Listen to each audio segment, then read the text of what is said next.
Hace unos años atrás tuve la oportunidad de recorrer Jerusalén, más precisamente la ciudad de David.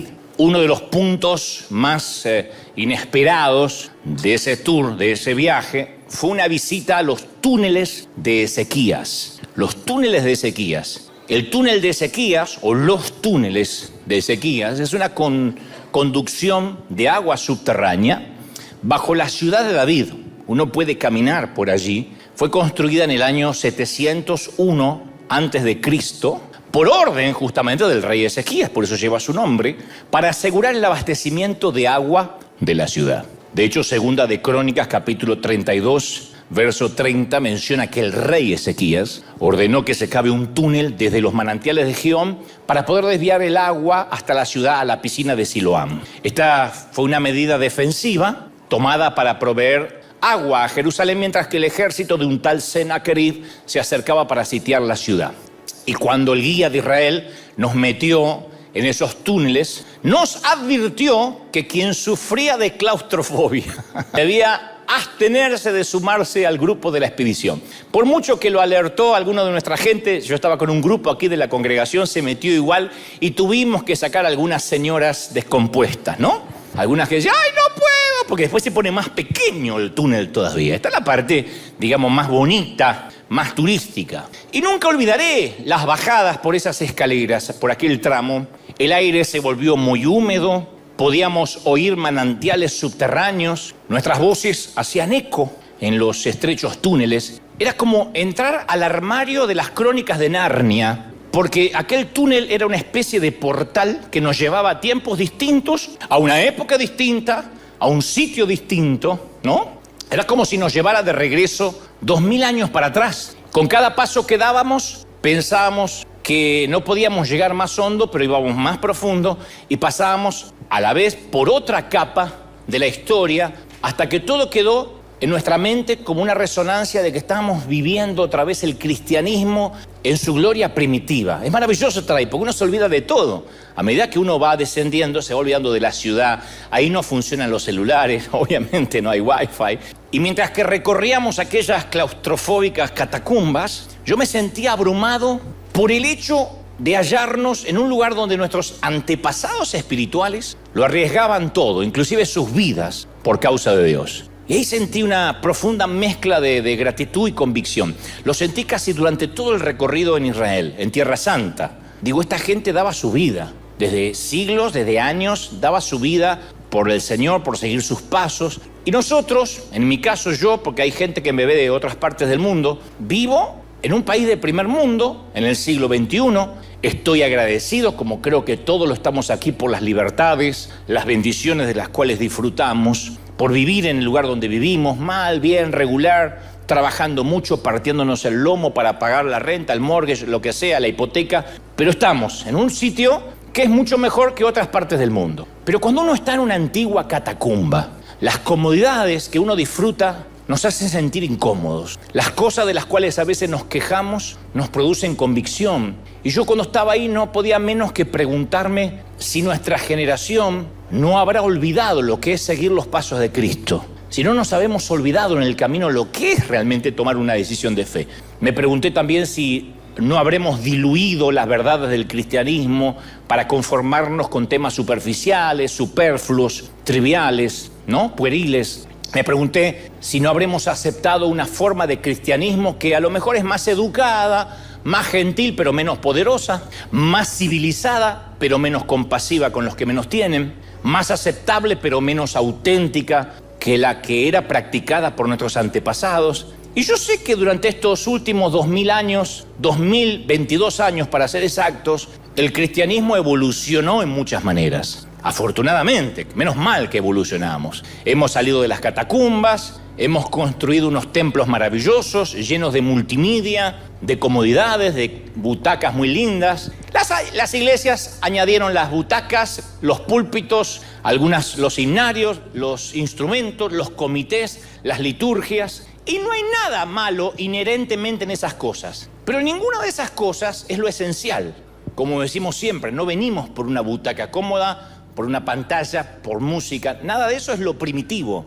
Y yo no estoy diciendo que desechemos de manera categórica todas esas evoluciones, esos cambios que ha tenido la Iglesia, porque nada es contrario a las Escrituras necesariamente. Yo no voy a calificar de apóstatas o demoníacas las formas modernas de adoración, porque al fin y al cabo la verdad tiene que adaptarse a cada cultura, adaptarse a cada generación, es la misma verdad, pero predicada de una manera distinta conforme las culturas y la generación.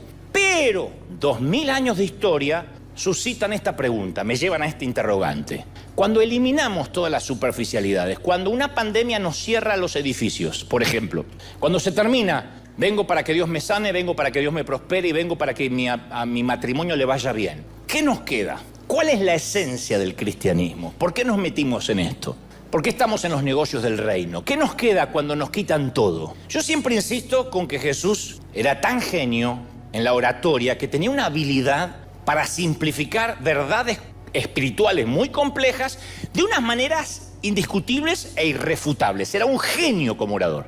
Y me temo que nosotros solemos hacer lo opuesto. Siempre estamos complicando el cristianismo, siempre. Siempre, como decía una tía mía, ¿para qué la vamos a hacer fácil si la podemos hacer difícil? Siempre la estamos complicando. Esa tendencia religiosa de hacer complicadas ciertas verdades espirituales que son sencillas, era parte de una secta conocida como los fariseos, que a lo largo de los años los fariseos recopilaron minuciosas listas, que te lo conté muchas veces, de qué se podía, qué no se podía hacer, 613 leyes para ser exactos. Vino Jesús y deshizo esa lista con una sola declaración. Fíjate qué sermón más cortito.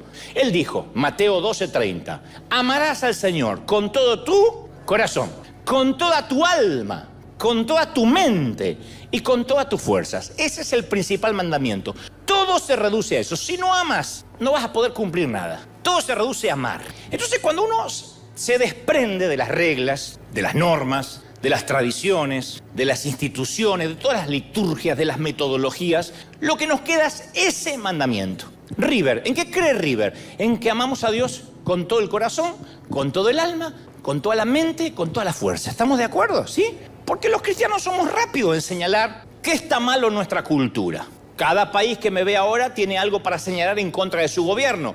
A eso le llamamos mundano. Y es cierto, necesitamos valentía moral para defender lo que es correcto ante lo que no lo es. Pero antes de enfrentarnos a lo incorrecto de nuestras casas de gobierno, de lo que se hace afuera, de lo que se enseña en las universidades, de las minorías sexuales, también tenemos que ser humildes para ver qué hay incorrecto en nosotros, qué está haciendo mal la iglesia en general.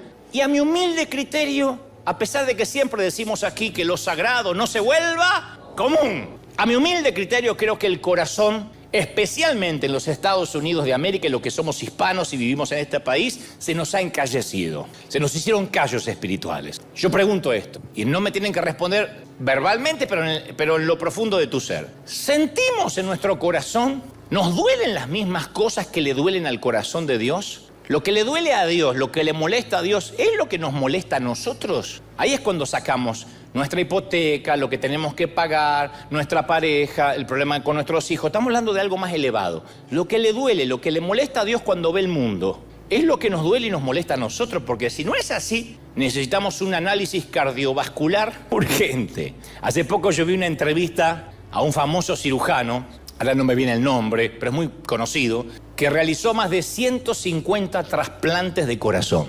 Trasplante de corazón. Y él describía en la entrevista lo milagroso que es que un corazón hace pum, pum, pum, pum. Palpita por primera vez en un cuerpo nuevo. Acuérdense que el corazón lo traen en una nevera, en una heladera chiquitita, y luego lo sacan rápido, lo ponen allí, lo conectan y hacen pum, pum. Es como cuando tu celular aparece la manzanita después de haber estado apagado. ¡Ah! ¿Viste cómo se reinicia? Que parece que se murió. Bueno, mal valga el ejemplo, pero algo así. ¡Ay, tengo celular! ¿No? O las 3 rayitas de la señal. Y dijo que aquel momento era un misterio. Los trasplantes de corazón son una maravilla de la ciencia moderna, pero el corazón va mucho más allá de lo que la medicina puede entender, explicar o comprender. Porque decía este médico, no es simplemente un mecanismo físico de bombeo. No se limita el corazón a hacer circular 5.000 litros de sangre a lo largo de 100.000 kilómetros de vasos sanguíneos. El corazón tiene su propia mente, literalmente. Hace unos años decíamos, cuando la Biblia habla del corazón es metafórico. No, los estudios afirman que el corazón segrega sus propias hormonas, semejantes a las del cerebro. O sea, tiene el corazón una memoria celular.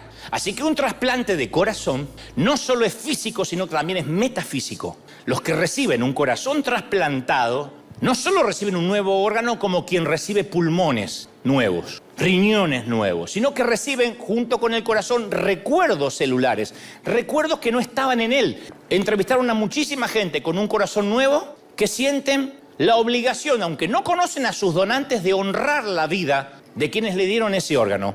¿Por qué? Porque reconocieron que con el nuevo corazón sintieron nuevos deseos, nuevos hábitos que llegaron con su corazón. Está confirmado que hay gente que se volvió más buena, más afable, siente otros deseos de hacer cosas que antes con el corazón viejo no sentía. Entonces los investigadores llegaron a la conclusión, y la investigación ha sido respaldada, dicho sea de paso, por numerosos estudios médicos, que quienes reciben un trasplante no solo reciben un corazón nuevo, junto con ese corazón también reciben reacciones sensoriales, deseos, hábitos totalmente nuevos. Mirá si te tienen que poner un corazón y te ponen el corazón de tu suegra. Todos los hábitos.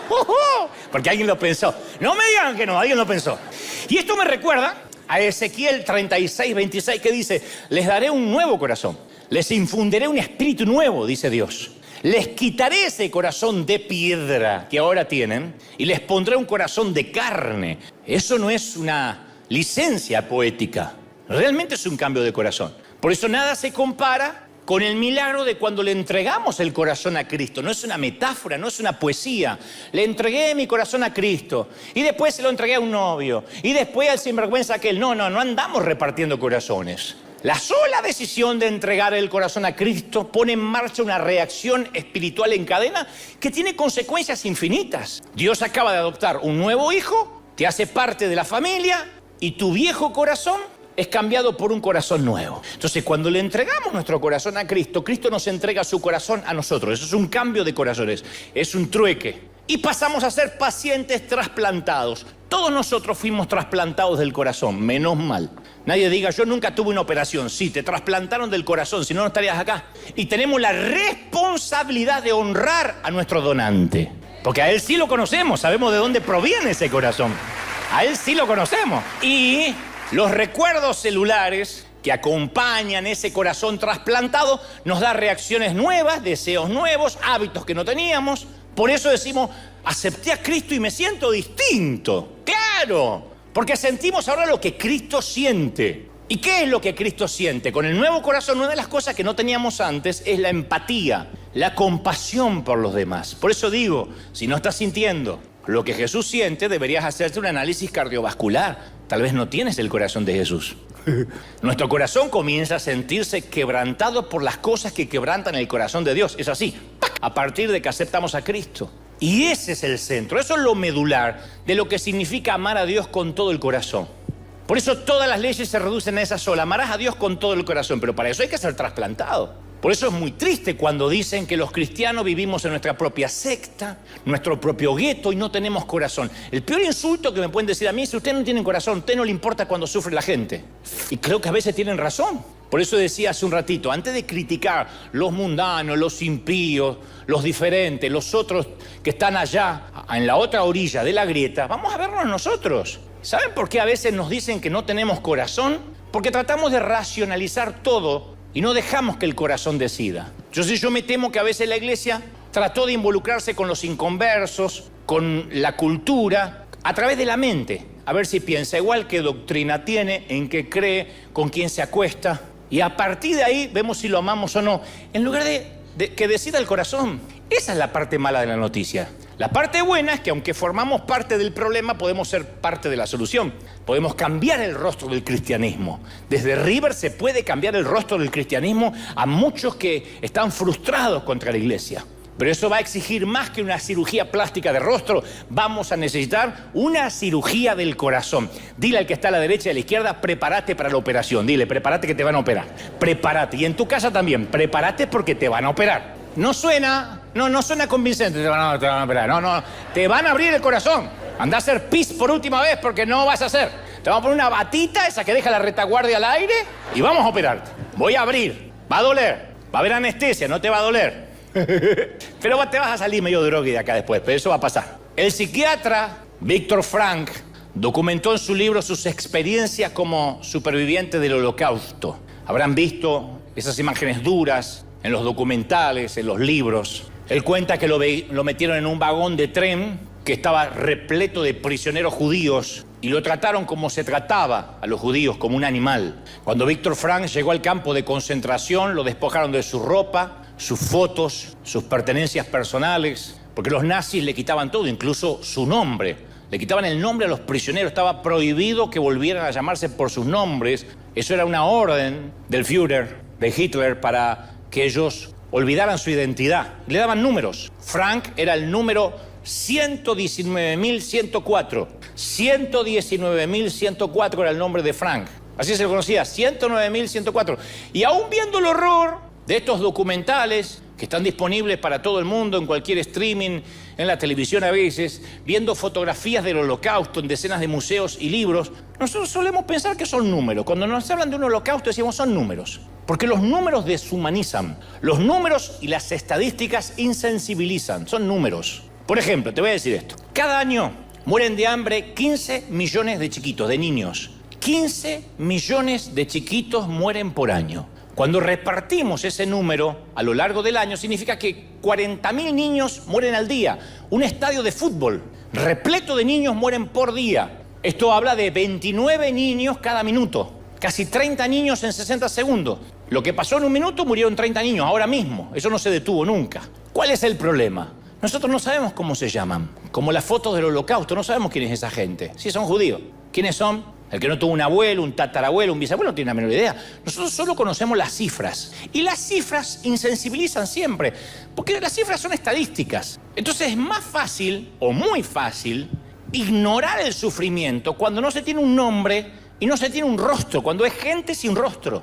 No se puede amar a gente sin rostro, no podemos. No nos involucramos. Por ejemplo, otro ejemplo. Todos hemos oído acerca del 9/11, del 11 de septiembre, del fatídico atentado a las torres de Manhattan, cuando el mundo dejó de ser tal como lo conocemos. Y cuando uno habla del 9/11 parece algo lejano. Nuestros hijos se acostumbraron a volar y a viajar y a pasar por decenas de sitios de seguridad, quitarse los zapatos, eso es normal. Solo algunos sabemos lo que era antes del 2001 volar. Y uno lo ve como un recuerdo. Es difícil creer que fue verdad. Pero hace poco yo visité la zona cero y ahí uno siente como que fue ayer. Dice, es imposible que esto haya pasado en el mundo moderno. Hay un museo que contiene los efectos personales de las víctimas que fueron recuperados de entre los escombros, las ruinas. Hay billeteras, llaves, hojas de depósitos bancarios fechados 11 de septiembre del 2001, miles de fotografías. Es un mosaico. Es difícil de describir, pero esos efectos personales o esas fotos sirven para personalizar la tragedia. Ese mosaico de las víctimas, cuando uno las ve, dice, ¡wow! Es gente, son los hijos de alguien, son los papás de alguien. Ahí hay viudas, hay mamás, hay hijos que quedaron sin familia. Eso es lo que Dios siente, porque Él nos conoce a cada uno. No cae un pajarito a tierra sin que Él sepa que ha caído. Entonces no somos nunca un número, una estadística. Ni siquiera somos un grupo humano. Somos una persona, cada uno de nosotros, con un nombre, con un rostro, con una historia. O sea que uno de los principales flagelos de la pandemia fue el no poder vernos el rostro durante casi 2 años. 2 años tratando de sonreír con los ojos, hablando más alto de lo que debíamos, respirando menos aire puro. Y nos fuimos olvidando de las cortesías, 2 años es mucho tiempo, hace falta 60 y tantos días para que un hábito se haga común. Imagínate 2 años, nos hemos olvidado de los gestos cotidianos. Fue un espanto, acuérdense, recuerda, hablar con un mesero, un empleado del banco, una cajera, sin saber qué transmitía su rostro. Fue horrible, no teníamos rostro. Fue lo peor que nos pudo pasar, no tener rostro. Puedes caminar con un brazo enyesado, puedes andar con una pierna entablillada, pero con el rostro tapado no sabíamos quién era honesto y quién no. De pronto estabas comprando algo o en el banco haciendo una transacción y entraba alguien totalmente encapuchado. En otro momento te hubiese dado terror. Pero te hubiese dado más terror que entrar a cara limpia, a cara lavada. Ahora hay algo que se llama el complejo de las caras vacías, que hay mucha gente lo está sufriendo, especialmente nuestros hijos, que encontraron una protección, especialmente si son tímidos, detrás del tapaboca. Y los psicólogos están tratando para que de a poco puedan mostrar su rostro otra vez. No quieren. Ya no se trata de cuidarse de una enfermedad, se trata de sentirse protegidos. No me van a mirar la cara. Las mujeres celebraban no tener que maquillarse demasiado, ¿no? Hace más de 2000 años los árabes descubrieron que obligar a las personas a cubrirse la nariz y la boca les quebraba la voluntad, la individualidad, las despersonalizaba, las volvía sumisas. Por eso impusieron que toda mujer use obligatoriamente una tela sobre la cara. Luego el Islam convirtió en el símbolo a la sumisión de la mujer a Alá. Este velo es el símbolo de la sumisión de la mujer al hombre, dueño del harén, y al rey. Y la psicología moderna lo explica. Sin rostro no existimos. Sin rostro no somos seres independientes. Sin rostro, yo te digo, hubo un holocausto judío. Oh, qué triste. Pero no los conoces. No sabes los que murieron en el 9/11. Si no hay parientes tuyos ahí, son como los que murieron de COVID.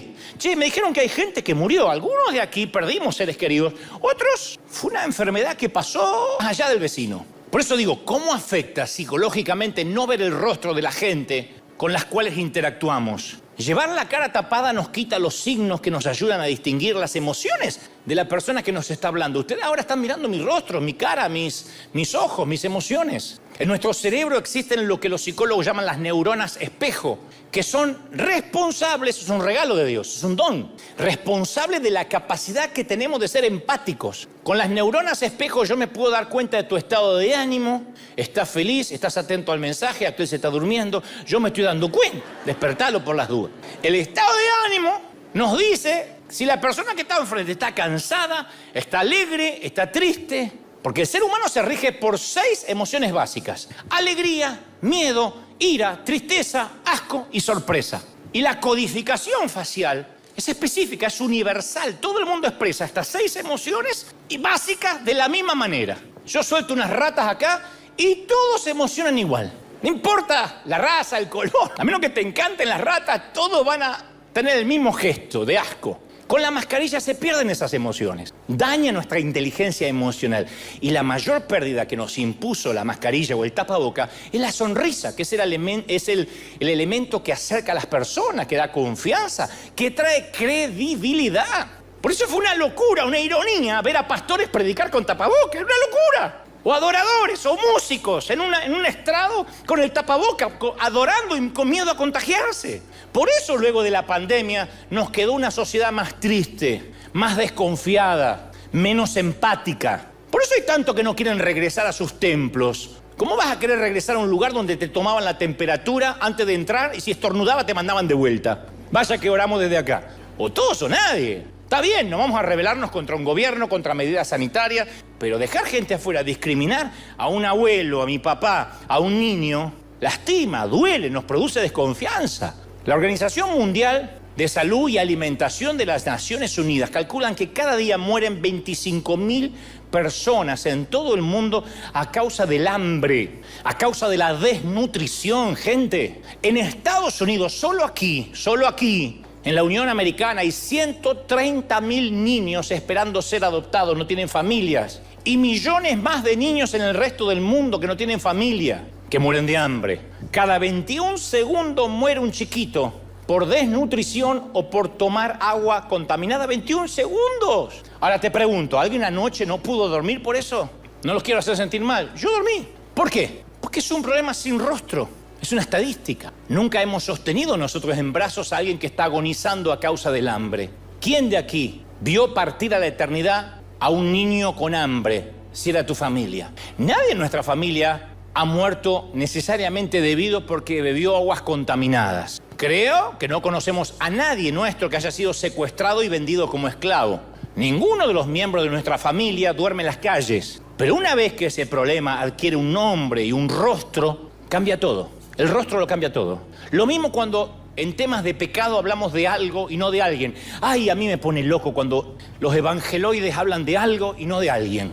Cada vez que se reúnen los pastores, los apóstoles, los líderes a decir ¿cuál va a ser la postura de la iglesia para con las lesbianas, gays, bisexuales, transexuales o transgéneros? ¿Cuál va a ser la postura de la iglesia? Yo les cambio la pregunta, le digo, ¿cuál va a ser tu postura? Si esa lesbiana, gay, bisexual, transexual o transgénero es tu hijo o tu hija.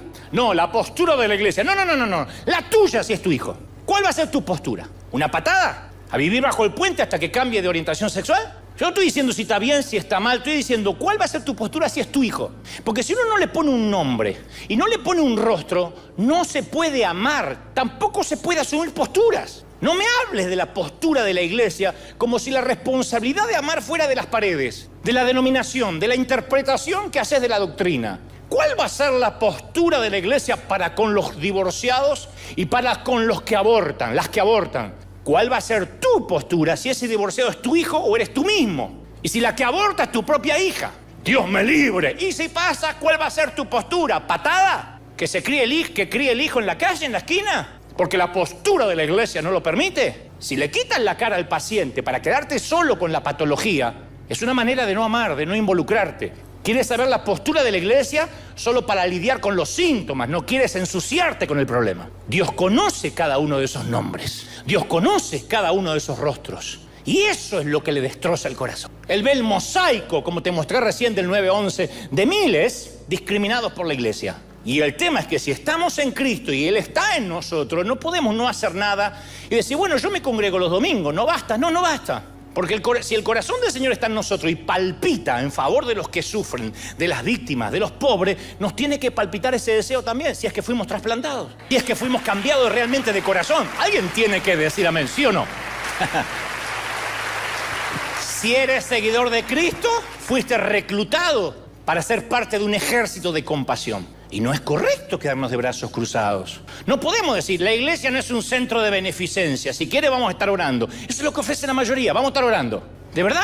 Alguien de la iglesia empieza a pasar hambre y yo te voy a decir, vamos a estar orando, Perdóname, pero se me enfría el almuerzo. Voy a estar orando.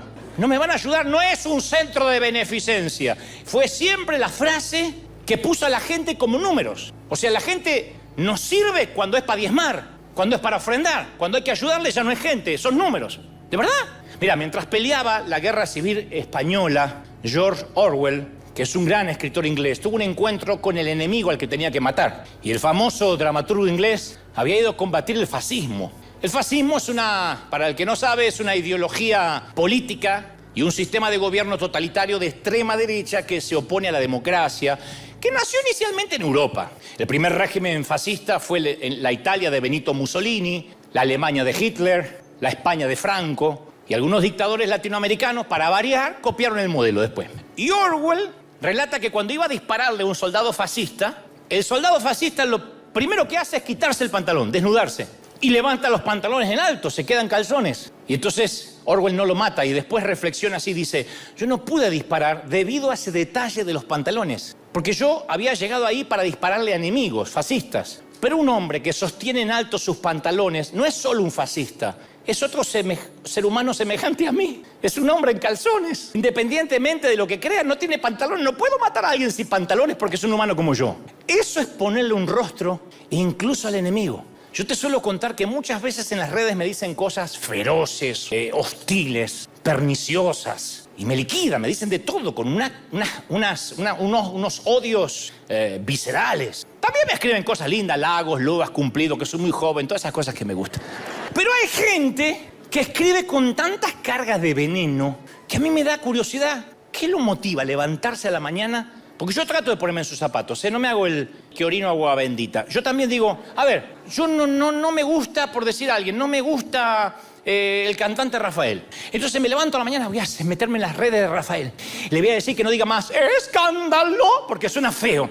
Que cambie la manera de cantar y que se corte ese pelo. Y lo voy a seguir en las redes y lo voy a odiar. A mí se me ocurre. Digo, no lo escucho, ya está. Escucho a Chayanne, a Marc Anthony, qué sé yo. Que se casó con una chica de 23, Marc Anthony. Marc Anthony, 23 tiene la flaca. Él tiene 53, mi edad. Bueno, esto no viene al caso, pero Entonces, cuando alguien me escribe con esas cargas viscerales de odio, yo entro en sus perfiles y quiero conocerlos. Y es muy difícil ocultar quiénes son, aún detrás de ese veneno. Entonces, primero les veo el rostro, porque yo los quiero ver sin pantalones, como Orwell. Les miro el rostro. Y trato de ver, a veces no, a veces son perfiles de haters que inventan para atacar. Pero si está el rostro ahí, digo, un rostro adusto, con las marcas visibles de trauma, pobrecito de dolor, de baja estima, ¿le ves? Viste que en la foto de perfil uno pone la mejor, y esto pone en la foto. Entonces sigo un poquito y veo a qué se dedica, quiénes componen su familia, y casi siempre mi perspectiva cambia. Nada lo desarma más a uno que descubrir el sufrimiento, la angustia, la estima baja que hay en otra persona. Las personas que te atacan son personas con vuelo bajito. No hay alguien más ocupado que tú o que mí dedicado a atacar gente. Si estás más ocupado que yo, no te da la vida. Yo no conocí nunca a nadie más ocupado que yo, que tuviera más ocupaciones que yo, que se dedicara a atacarme. Entonces, cuando le pones un rostro al comentario venenoso, entiendes todo. Dice, con razón, con esa cara, con esa vida, con esa familia, con esa suegra, con esa iglesia, yo también estaría tirando veneno. Con esa cara, ¿cómo no va a tirar veneno, pobrecito? Conozco a alguien que vive denunciando falsas doctrinas. Sus mensajes parecen siempre llenos de odio. Y a veces hasta da entrevistas y habla muy mal de mí, de otra gente, y dice, Dante era esto cuando era joven, como no tiene nada, ahora él va cuando yo tenía adolescente, a ver qué hice, qué no hice. Y él dice, mi llamado es juzgar, sopesar los espíritus, juzgar a los demás. Nadie me diga no juzguéis, porque yo sí estoy para juzgar. Pero si lo conoces un poco a este caballero, es un niño asustado, encerrado en un viejo y achacado cuerpo de 70 años, pero es un niño. Hace poco lo vi contando cómo hace 50 años atrás su papá rompió una pared en el afán de querer darle una trompada, cómo tuvo que irse a la calle, cómo se frustró, cómo la vida lo golpeó. Entonces, cuando le pones un rostro a ese que te ataca, entiendes que es un niñito enojado detrás de una corbata que le queda grande. Es un niñito enojado. Esa persona que a veces detestas y dice, no puedo creer cómo puedes tener tanta maldad. Es una niña enojada, es una niña ofendida. Es un niñito enfadado con su padre porque en este caso le dio una paleta de dulce más grande a Dante que a él. Entonces está enojado, a mí no me da paleta. ¿Por qué no me da paleta? Y es un Kiko. No, para distenderlo, pues los vi muy serios. Yo no estoy diciendo que el sufrimiento te da un fast pass, un pase libre para decir lo que quieras, ser grosero e ir hiriendo a la gente por ahí. ¡No! Pero así como uno es responsable de sus acciones, también es responsable de sus reacciones. Y la compasión por el otro siempre es la reacción correcta. Tampoco estoy diciendo que la reprensión, la corrección, la exhortación no tengas un lugar. A veces es lo más amoroso que podemos hacer, exhortar y corregir a alguien. Pero hasta esas cosas deben hacerse con un espíritu de compasión, como te estoy operando ahora, con anestesia. Que entre risa y risa, me dijo desgraciado. Está bueno, me dijo ofendido. Después cierro y te mando a casa, ¿eh? Según mi experiencia, es mucho más fácil actuar como cristiano que reaccionar como cristiano. Porque cualquiera puede actuar como cristiano, fingir que es cristiano, más un domingo. El tema es cómo reaccionamos durante la semana. Cómo reaccionamos. No, a mí no me interesa si tienes actuación de cristiano. Me encantaría saber si tus reacciones son de cristiano. Cómo reacciona. Eso revela lo que hay en tu corazón. Si amamos a Dios con todo el corazón, vamos a reaccionar con empatía, entendiendo al otro, con compasión. El querido Juan Carlos Ortiz decía, a veces yo le decía, Juan Carlos, ¿cómo soportás a fulanito de tal? Es insoportable, orgulloso, pedante, argentino y petizo. Tiene todo en contra.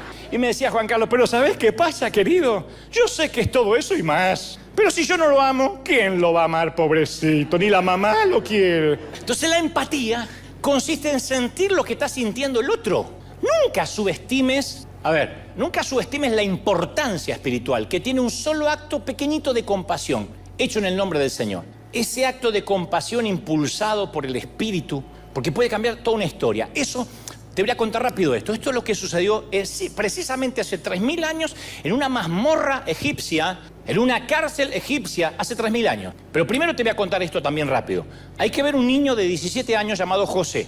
Vamos a verlo a través del filtro de la inteligencia emocional. No era que José a los 16 años era emocionalmente inmaduro, era emocionalmente ignorante. Porque el joven José de 17 años era un alcahuete del padre. La Biblia dice que iba y le contaba al padre las cosas que hacían sus hermanos. Papi, no sabes lo que hace el Rubén, ¿eh? El Rubén no sabe lo que hace, ¿eh? Anda con las mujeres del pueblo el Rubén, ¿eh? No sabes lo que hace el otro, el Héctor. El Héctor es terrible, el Héctor. Y iba, le llenaba la cabeza al viejo. ¿Cómo lo van a querer los hermanos? Ni yo lo quiero así. Y se ve que era algo corriente en esta familia. Toda la familia era emocionalmente disfuncional. Porque Jacob tenía un favorito entre los hijos. ¿Quién tiene un hijo favorito? No respondan, pero... Y el tipo hace un acto de favoritismo, porque vos podés decir, bueno, fulanito es más favorito en mi corazón. Pero no, le regala a José una túnica de muchos colores. Y hubo vos, le regala, que destrozó a la familia. Un día José soñó que sus hermanos se inclinarían ante él y el tipo pensó que los tipos estos iban a estar felices con su sueño. Chicos, antes de comer las arepas, soñé que todos se inclinaban ante mí. ¿De verdad pensó que lo iban a felicitar? Se ve que faltó a clase el día que enseñaron que si tienes un sueño no lo cuentes a gente envidiosa. Y los celos se convirtieron en un odio tan grande que lo vendieron como esclavo. José fue a parar a Egipto, comienza a trabajar para un magnate llamado Potifar, el Donald Trump de la época. Todavía no es presidente otra vez, así que no... Perdón. Y las cosas iban a empeorar. Lo acusan de acoso sexual agravado por el vínculo. Le cancelan el contrato y termina en una mazmorra egipcia. Y las crisis siempre ayudan a que dejemos de vernos el ombligo. Un poco de crisis producen una gran cantidad de compasión. Y eso es lo que le pasa a José. Dios convierte la cárcel en un aula donde aprende unas cuantas lecciones de empatía. Y ahí recibe en la cárcel educación sobre inteligencia emocional. Después de haber estado un tiempo en la cárcel, una noche, 2 funcionarios que están presos tienen un sueño, uno cada uno. Y Génesis 46 dice lo siguiente: cuando José fue a verlos, los encontró muy preocupados y les dijo, ¿por qué andan cabizbajos? Lo diré otra vez, los encontró muy preocupados y les dijo, ¿por qué tienen esa cara? Esa sola ocasión que él se preocupó, que manifestó inteligencia emocional, salvó de la extinción a 2 naciones. Te lo explico rápido. El hecho que notó que estaban preocupados dice mucho acerca del grado de madurez que ya tenía José. Porque, ya tenía bastante con sus problemas. Estaba ahí, acusado por un delito que no cometió. ¿Qué me voy a andar preocupando por la cara de los demás?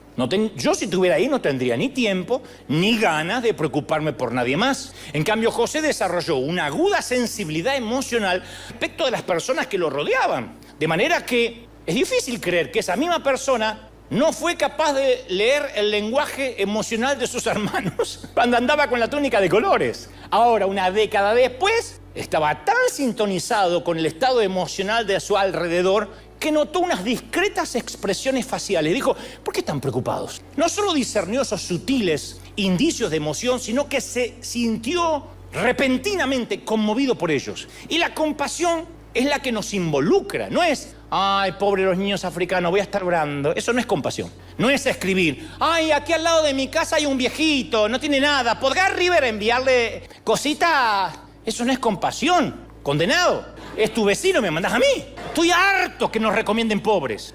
Ya sabemos dónde hay pobreza. Pero escriben en las redes, ¿cuándo vienen a Guatemala? Acá no saben la necesidad que hay. ¿Y qué haces vos en Guatemala? Vengan acá, dejen de regalar muebles acá y regalen acá, vengan acá. ¿Qué haces vos? Podrás decir, yo no tengo para regalar muebles, pero algo podrás hacer. No digas, heme aquí, envíalo a él.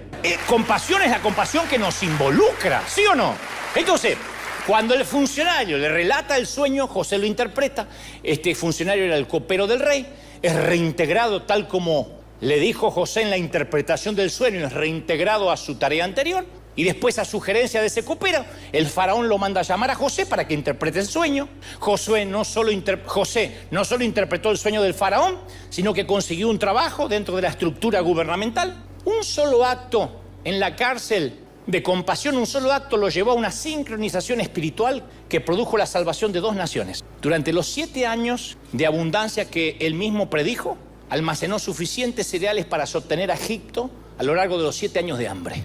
No solo salvó a Egipto y a Israel. Durante esa época de carestía, su padre y sus hermanos hallaron en Egipto un lugar seguro, y fue en Egipto donde la familia de Jacob se convirtió en la nación llamada Israel. Y si José no hubiese tenido compasión por el copero, hubiese dicho, ¿qué me importa? Estoy tan preso como él. Está triste y estamos en la cárcel, no estamos de parranda. Bueno, el copero nunca habría sabido que José interpretaba sueños. Sin esa conexión, José nunca había conocido al faraón. Habría muerto en aquella mazmorra.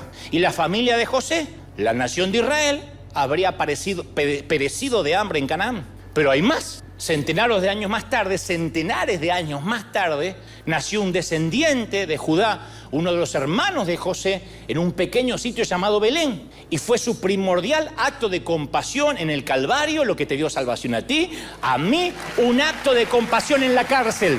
Un acto de compasión movió el mundo. Alguien tiene que decir amén.